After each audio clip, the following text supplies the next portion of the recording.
Hey folks, and welcome back to the channel. In this video we're going to be doing an in the bag, but before I do that, if you wouldn't mind, please go ahead and subscribe to the channel if you're not already. Leave a thumbs up and leave a comment down below. Really help me out as I try to grow this channel. Also, shout out to my sponsor Infinite Disc, who allows me to throw an open bag, but also has some amazing molds that I'll be talking about that I like to throw in my bag. Without further ado, let's hop into it.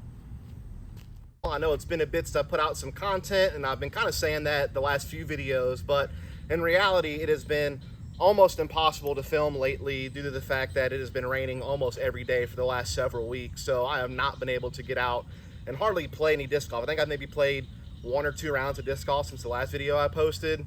But what I thought I would do is do an in the bag, or in my case an in the cart, because I haven't done one of these in a while. And so I thought I would share with you what I'm throwing. First of all, I did make a change. I now have this Rogue Iron cart that you see here, kind of like the Ridge Roller type carts, magnetic lid, all that jazz. This is just a little bit easier to get in and out of my car. You know, I drive a Corolla, so when I had the big backpack cart, it would take up pretty much my entire back seat to be able to use it. And this one is a lot more compact. It only takes up like half the back seat in the back of my car, so it's a little bit easier to travel with. And it also holds more disc and is just easier to use and really just nicer. I mean, that's really the best way I can put it. But it also didn't cost an arm and a leg. You know, a lot of the Ridge Roller carts, while they are very nice, I really like them, they're just super expensive, if we're honest. And so this is definitely a little bit more budget-friendly cart that I was kind of turned on to, checked it out, really enjoyed it. I custom painted it blue. It used to be black, and then I painted my logo in black, kind of here on the side. Just add a little personal touch to it. But that is kind of it when it comes to the cart. Really nice. Again, holds a lot of disc in the main compartment. Also has these nice bottle holders and stuff in the back that came with it. That was the other cool thing about this, is a lot of the accessories were free. I didn't really have to pay for anything accessory wise. So really cool stuff. But now let's get into what I'm actually throwing. As far as putting putters go, I am now using the Flex 2 D-line, I believe it is, P1X. This was the anniversary edition that came out, the 10-year anniversary edition, the swirly D-line plastic. These are basically just a deputy with the bead. Still very straight flyer, still straight to understable, so it has a similar flight path to my deputies. But I just wanted to try something different. I never putted with a putter with a bead before until now, and this had a very similar shape to the deputy. Again, it just added a small bead to it, and I've really enjoyed them so far. I may switch back to deputies at some point, but for right now, I'm really enjoying these for putting. Now, as far as throwing putters go, I have a Neutron Soft Proxy in the bag, which I've had for a while. Really cool dyno from my friend Dave. This is just my straight to understable throwing putter on a backhand. Very simple stuff. To complement it, I have a straight to slightly overstable backhand throwing putter, and this is just a Glow Envy. So these two complement really nicely to each other for my backhands. Just kind of in the middle is going to be this Tempo. I use this for backhands that are going to fly a little bit more overstable than the Envy, but what I've really been loving this disc for is for straight forehand approaches. It has just enough stability to handle the torque of a forehand, but not so much that it's overstable. It flies very straight, so I basically point and shoot forehand, and that's what I'm really liking this for. But again, if I want something that's going to finish a little harder than the Envy, or just fly a little more overstable, maybe if there's some wind or something like that, I can throw this both backhand and forehand, and it's been a great addition to the cart that I didn't have before. And then finally, to wrap up the shorter range disc, I have 2 A2s in the bag that I use strictly for forehand approaches for the most part. This one is overstable, but still workable. This one definitely pretty overstable, a lot flatter, a more overstable run, just more overstable plastic. And so this is what I can really trust, just really get that overstable finish. I will occasionally throw this A2 on backhands if there's like a headwind or if I need a really hard left finish, but it's very rare. These are mostly forehand approach discs, but I really like them for that slot. Now getting into some mid-ranges, my understable mid-range of choice is going to be the Uplink. I don't really throw this very often, but I really like to have it whenever I need it, which can be useful for scramble situations mostly for me, but I also do use it if I just need a backhand that's going to slow turn the entire flight.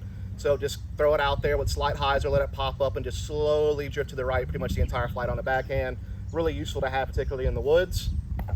Then I have 2 Pathfinders in the bag.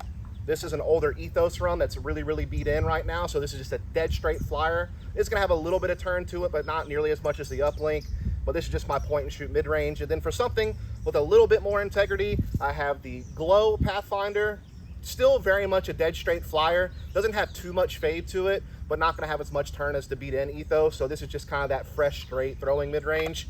And then finally, I have a tournament pine in the bag. And what I've found with this pine is that it just has a little more fade to it than the Pathfinder has. So I can trust it just a little bit more to get a little bit extra finish. And so this is not really an overstable mid-range, but I kind of treat it that way. And really just like it to have a little bit more finish than the Pathfinders. And if it's super windy out, I will sometimes carry a pyro with me for windier conditions, or if I want something that has a real strong finish to it. But I often don't really throw the pyro that much. I don't really keep it in here unless I'm playing a tournament when I know it's gonna be windy that day. All right, getting into fairway drivers, which is kind of the bread and butter of my cart and what I wind up throwing the most. First off, I have a couple of Saints in the bag in the gold line plastic.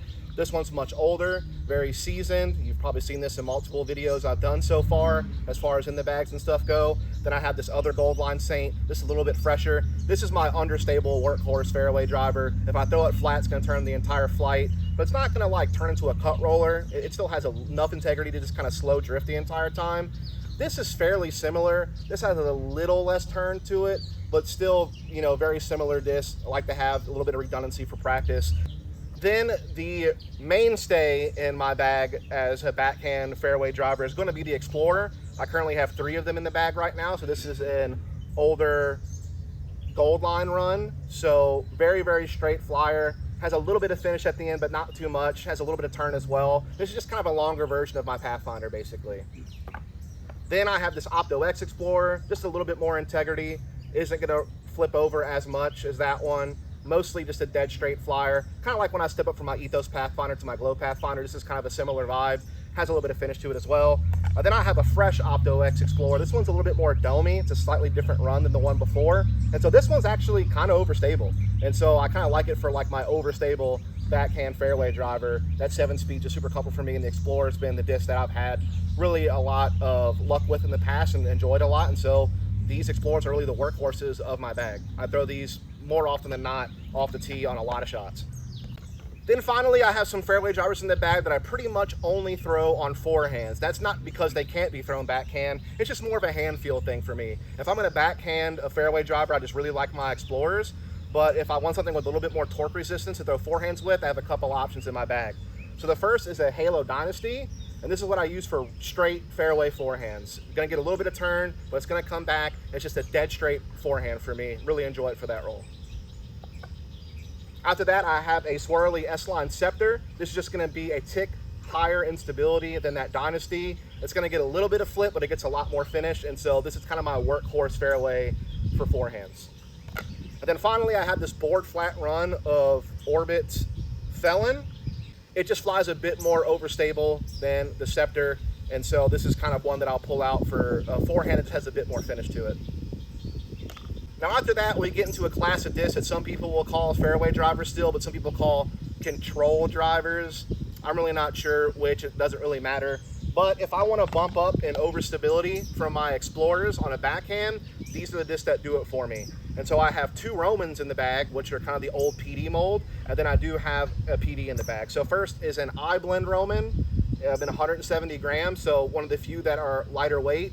And this is just, you know, a disc that's gonna get more finish than the Explorer does for me, for the most part. When I throw it, it flies really straight for the majority of the flight, but it has that finish at the end that I really like to have for like an overstable fairway for a backhand. Then I have this S-Blend Roman that is just a tick more in stability, gonna hold up a little bit better in wind, has a bit more finish to it, can throw it on flex lines in the backhand, something I really, really like to, you know, reach out for when I want something that I can throw with control, but still get that finish.